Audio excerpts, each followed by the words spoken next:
Hi, welcome to the very first episode of Speak Greasy at Mac Street Kitchen, our show that's going to be all things delicious with all the chefs who walk through the doors of this gorgeous kitchen.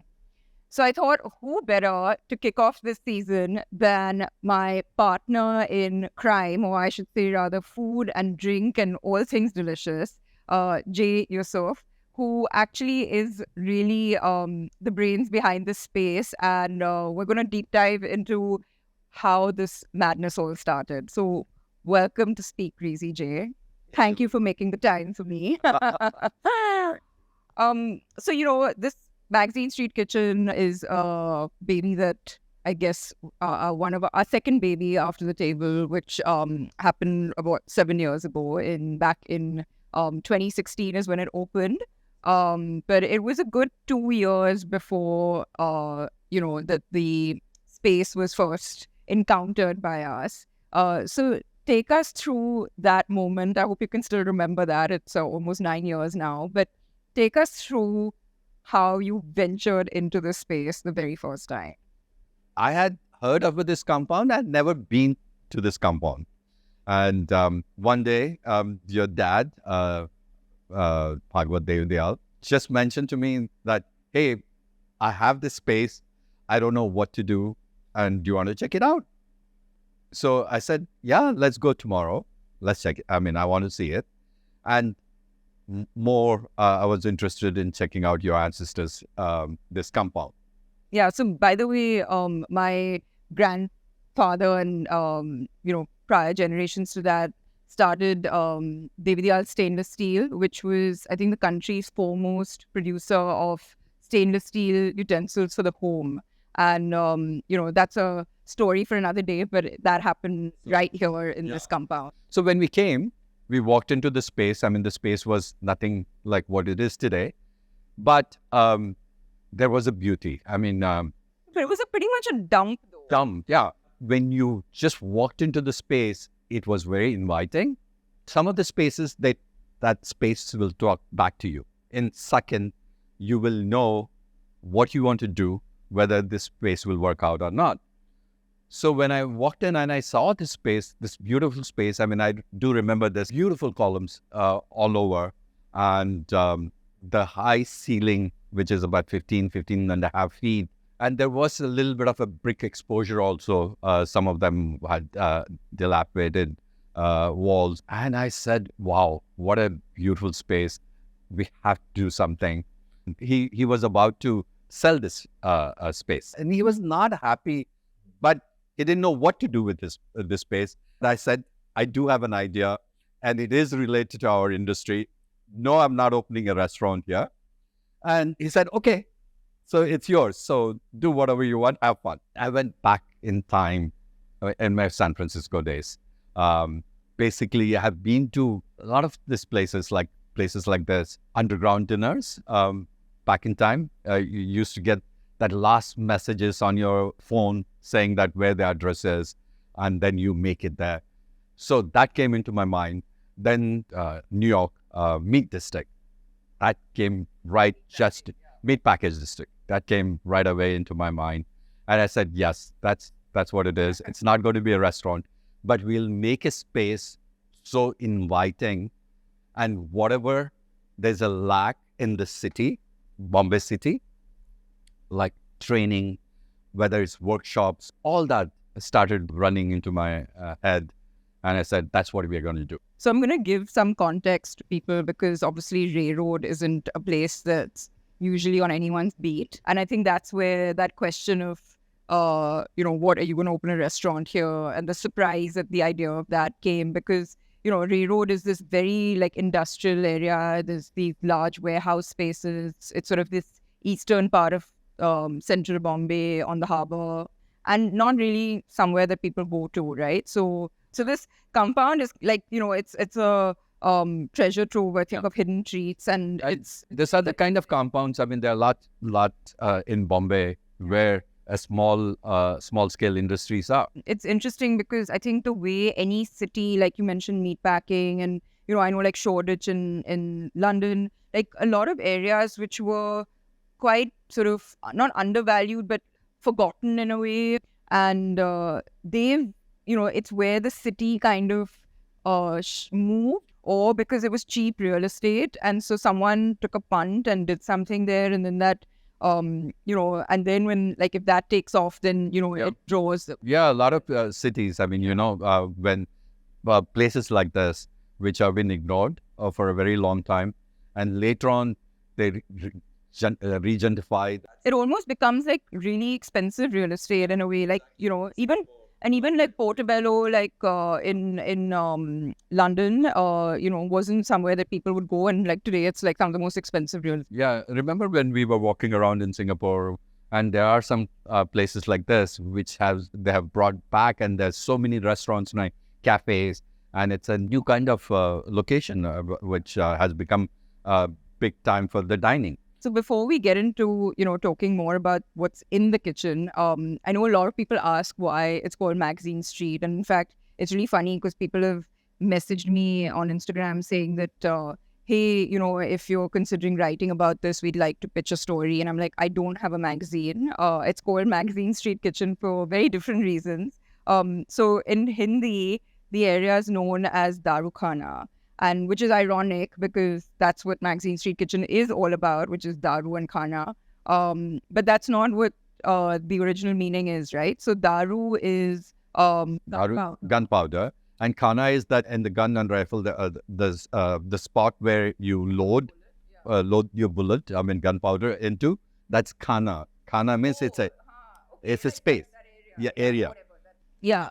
So the magazine of a gun is the British translation of Daru Khana, or I don't know which one came first, but the compound is on Magazine Street. And, the idea behind naming this space was that it wasn't just about being a kitchen, but about being a kitchen in this location, right? And I know that, when I got introduced to the space by you and started sort of coming here more, I was just like, wow, I live in Bombay. I've grown up in Bombay and I've never been here. Was totally like unfamiliar with this neighborhood. And it's such an amazing neighborhood. There's so much character, so much going on, so much history. It's like right next to Baikala, which was like one of the richest neighborhoods of Bombay. So, we really wanted to own the fact that it's in Ray Road and hence the street became name of the kitchen. So coming to the kitchen now, well, yeah, I mean, it took 2 years, which is crazy when you think about it, because, spending that much time on a project fit out is pretty crazy in Bombay. But I think we were able to take that liberty because it was our own space. And I think there wasn't really a benchmark to follow. It needed that industrial look for this kitchen. You didn't want it to go and do this fancy ass kitchen. We wanted to retain the surroundings of this compound. And that's what we did. So first, what we did was we made this whole flooring, went down, did the concrete slab. Then as we started working up, the idea was whatever we do, there has to be a wow effect. Yeah. It was not like a master chef. It's more, this place is more like an Iron Chef, because master chef you'll have like 10 or 15 So it was not for like home chefs, it was for professional chefs. I mean, that's what you see, both these 2 blocks which we imported from Italy all the way, and this blocks came at single block on the ship, and people had to carry it. I remember when that container arrived, I was just like, I don't even know how this is going to happen. I'm just leaving at this point. It was scary. Then 100, I mean, I don't know how many people carried this heavy block inside. So Jay, you had this idea of Iron Chef, this being an Iron Chef worthy kitchen. So tell us a little bit about that. So we were talking about Anand, which was a very easy choice because Anand had worked under Vijay, and Vijay, that's what Vijay does, recreates into what it is with the surrounding. Anand had same training and his thought process was exactly the same thing. And it was ideal, right architect for this space. So when he came, he was very happy, and he said, "So what do you want to do with this space?" Again, I said, "I know, let's do part by part, but we are not going to design the entire space at once." So I told him the concept of the Iron Chef. I mean, there are two master chefs, and they come together and they compete in this. So I want this. I want one block of cooking one side and one block of cooking on the other side. But the difference, what we have done is, in Iron Chef, you can there are two teams, and here there are four teams can operate at the same time. Literally, we sat one afternoon and we designed this space, and we started ordering for this manufacturers from Italy. It's called Marino. So we brought him on board from Europe, and so that's how the space came about. I obviously come into the picture a little later because I usually take over once the space is ready. But I remember you talking about, because I was also trying to understand what the space was going to be. And I actually remember the space that's now our dining room was actually going to be an office.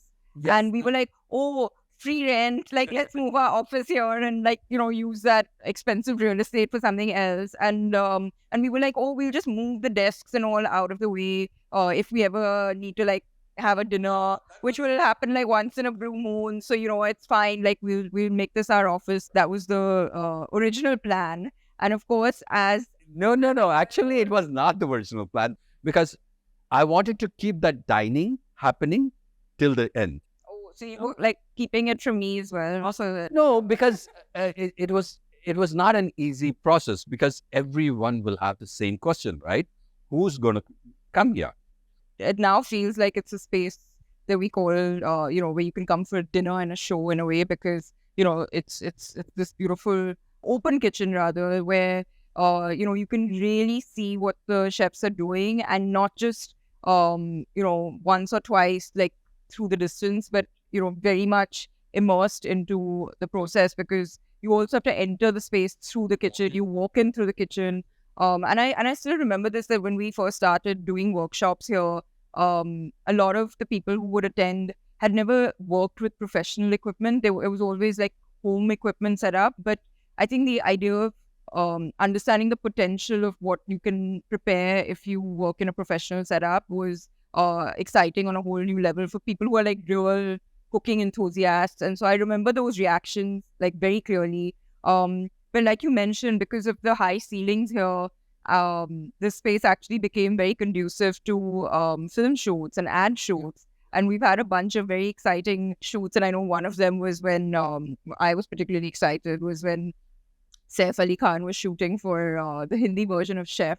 Then Farhan Akhtar, right? Oh yeah, for Sky's Pink. I know. And then we there was an Airtel ad here, and I completely forgot that we done that. And no, not with Deepika. She wasn't an Airtel, but it was another ad. But no, there was an ad with Deepika also. It wasn't an ad. She was just doing this for her Instagram, which I think got everyone very excited. But that Airtel happening, and then we were watching TV, and I remember I was like, oh my god, that's Max Street Kitchen. Imagine you're half asleep, and then suddenly you see the kitchen on TV. It was crazy. We have done almost everything in this. I mean, we had fashion shoot. Oh yeah, there was a fashion shoot as well. So yeah, I think things that we definitely didn't expect when this was being created, but it's been a fun ride. And then I remember, so this kitchen finally opened in June 2016. And I know the first dinner was a secret supper. So I guess it was literally that idea of, not knowing where you were going to end up till the last minute. I think this is the food version of a speakeasy. Remember that day we had 9 different chefs from Bombay? So that was actually the first sort of real dinner that we did, and so we decided to launch with a bang, if anything, and I think a bang did actually happen in the electricity meter room, because suddenly there was all this action here that had never happened before, and I think that just got all the old wires all excited. But 3 o'clock we lost the power. Yeah, so this was the day of the dinner. We had I think we had Chef Rahul Akirkar, Chef Alex Sanchez, Gresham Fernandez, Irfan Pabani, Viraf Patel, And Pooja Tingra. Pooja Ringra, Sanjana, and Conrad. Yeah, so everyone did one course. It was a dinner for charity. And, so we literally had like the creme de la creme of the city's F&B fraternity here. People had paid like top dollar. And then at 3 o'clock, electricity goes. Where everyone's just freaking out. And I remember that. I was just like pacing up and down the corridor. And this was June. I think it was raining as well. So it was basically like a bit of a shit show. Yeah. And then of course, like right at the last minute, after like much begging and pleading with the BST guys. In fact, one of them became like, he was like, "Aap meri behan ho," like you're my sister, and if you ever need anything. So he was on my speed dial after that. But yeah. But I have to tell you that day, that night, when everything was happening, we got our first course. I believe that was from Rahul Akeka. I was just standing at the window and I was looking down and I said, "Oh my God, we have pulled it off. This is exactly what we wanted to achieve." And it was happening and we made it happen. And that dinner, I still remember that was one of my best dinner in this location because there's so many talented chefs that night and they pulled off, each did one course and each course was exciting. And I think it just reinforced, they loved being in the space. So it kind of, as someone who's not a chef, I mean, kudos to you because I think that's where the term culinary playground for us was coined because we literally saw them having a blast here. And, the kind of like, because of this large open space, the camaraderie, the quality of food, the fun that they were having cooking, they were literally like kids in a candy store. I do remember Rahul or most of the chefs, they came to me and said, "What have you done? I mean, you have done this lovely space in Bombay. Kudos to you. And you have a winner." Everyone had the same thing to say. I remember the first month, whenever I was coming for events here, first couple of months, and I'd taken Uber here. And obviously the guy had no clue. And I think that we were really struggling with getting Mac Street on Google Maps at that time. So I was directing the guy.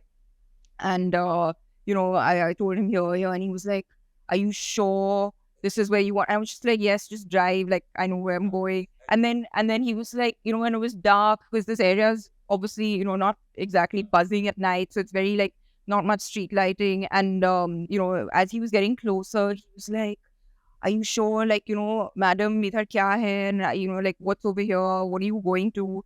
The shady area." And I was just like, I couldn't really explain this space to him. So I just said, "Idhar ek restaurant hai.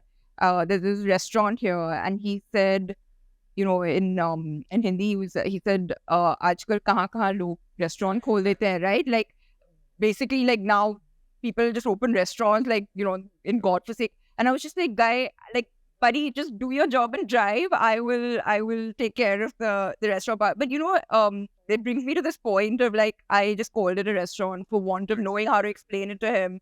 But how would you describe this space to a chef who's never been here? A kitchen where you can do anything. When we were designing this two cooking block, the idea was to have every element Might need, right? that Like, you need to create a fancy or not fancy. non-fancy dinner.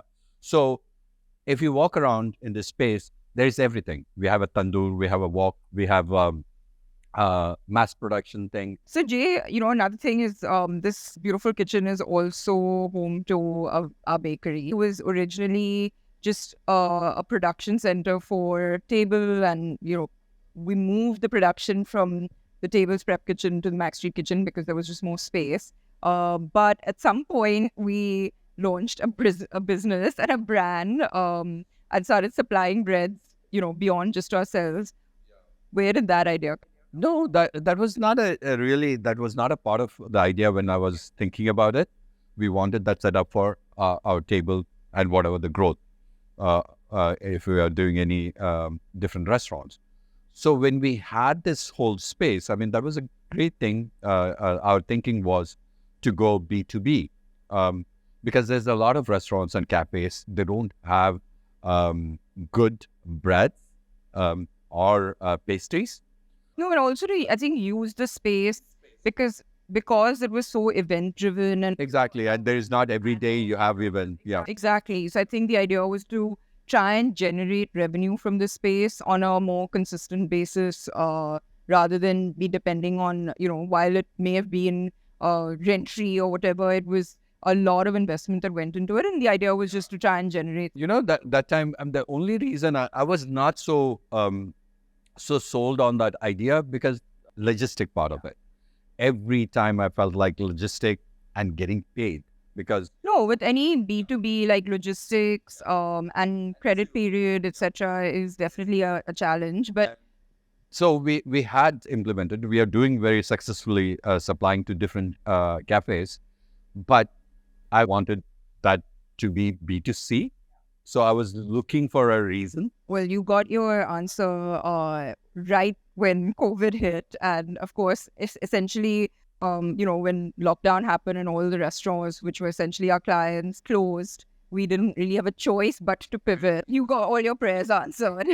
It was very hard to switch the business because you're already committed to so many different cafes and restaurants, and you can't just overnight say, hey, we are not going to supply, we are going to go into consumer business. I mean, COVID gave us that opportunity. The minute it happened, I said, oh my God, now is the time to just take that. Well, it happened whether we liked it or not. And, this space godsend during COVID, I think it basically kept our company alive, right? Like what we were able to do here. So, because bakeries were allowed to operate as an essential service, we were able to get back, get the operation back up and running. The dining room became a dormitory. We, instead of guests lining up, we had delivery riders lining up outside. But we had just started Iktara, and that helped. I mean, we started Iktara online. We also, were part of the Feed the Needy program run by the NRAI, where we were cooking meals. So like migrant workers would basically, no access to any livelihood. And this kitchen was literally the lifeline for the business. It transformed yet again into a completely different space.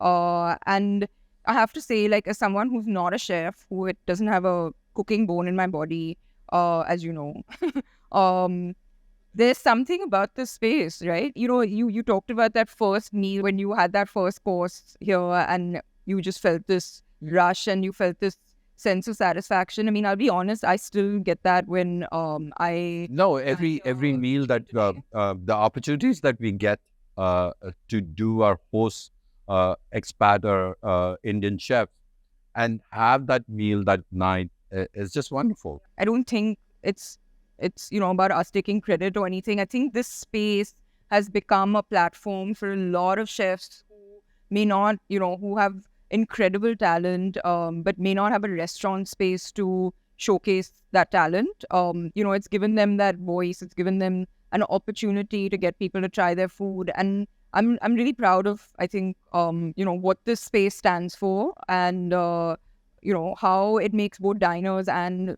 the chef return. Yeah, think about this. I mean, just because the family had this space and we converted this space into it, but actually you need this kind of spaces in the city. This is a place where they can experiment. They can have, they invite their friends or do a dinner and sell that dinner for 20 people to about 40 people. So where else can you a ready souped up kitchen is available to express your talent. So speaking of chefs, it's been 7 years. I'm sure we've had like over 50 chefs cook here over the years. What have been some of your favorite meals? There are many dinners, and it's continuing as we go. Every meal, every dinner I've come, there's something special. There's something different. If you actually ask me which are those dinners, one I remember Andrew Black, who was from New York, sous chef from EMP in Levin Madison, Indian chef Manish has come here. Okay, you're taking all my favorite picks. But yeah, I think with Chef Manish, I remember I used to like help with like just hovering around the tandoor to like help take the naans, those amazing truffle cheese naans. And I think every basket had one less because I was the courier to the table. And the other very interesting meal we had here was Park Bench, Chef Andre. When he came, when you mentioned to me about, hey, we are going to have this dinner, It was a lunch, yeah. Delhi, yeah. Delhi sandwiches and all. I said, oh my God, what are you going to do? I mean, we usually do What happened to all the fine dining? fun tasting menu, 5 course or 10 course, but that was also very interesting. Do you remember Wagyu steak dinner we had? I think we're not supposed to talk about that. It was not Wagyu and it was not anything contraband. It was the most expensive dinner which we had, and everyone loved it. And we had invited your dad because That was the first dinner he actually sat down and had here. and he loves steak, so we invited him. And he had a superb meal that day. And next day he called me and he said, "Hey Jay, I'm sick." I said, "What happened? Did something happen? Something you ate last night?" He said, "Yes, I ate, but I'm not got sick because I ate. I got sick because I ate too much." But yeah, well, Yeah. that's what Max Street Kitchen does to you. So yeah, and I remember Luke's dinner as well. I actually sat for it twice because it was so good. So Jay, after all this, we've just like relived the last 7 years in the last 30 minutes, and it's been a ride for sure. Would you do it all over again, either here or in a new place? Does your family have any more? I think if they do, they're not giving it to you. They're not going to tell you about it. No. So many people have called me afterwards, family members, for us to do restaurants, Or take over there, go down. their go downs and all. I said, one is enough. So there may only ever be one Max Street Kitchen, is what you're saying. I have thought about doing something like this in Bangalore, Delhi, and all. But yeah, you have to come up with a creative idea to commercially sustain this kind of a plan. But if anyone anywhere in India thinking about it, you should do it. Because it's lots of fun. It's lots of fun. I really hope you got a bit of a glimpse and a little bit of history on Max Street Kitchen. And like I said, the OG speakeasy of kitchens, maybe not bars, but kitchens. And you'll be hearing more from a lot of the other chefs who delighted us with their food. I think that's what inspired our name of Speak Greasy. So I hope you'll tune in to the rest of the episodes and live through the adventure through a lot of our chefs' eyes.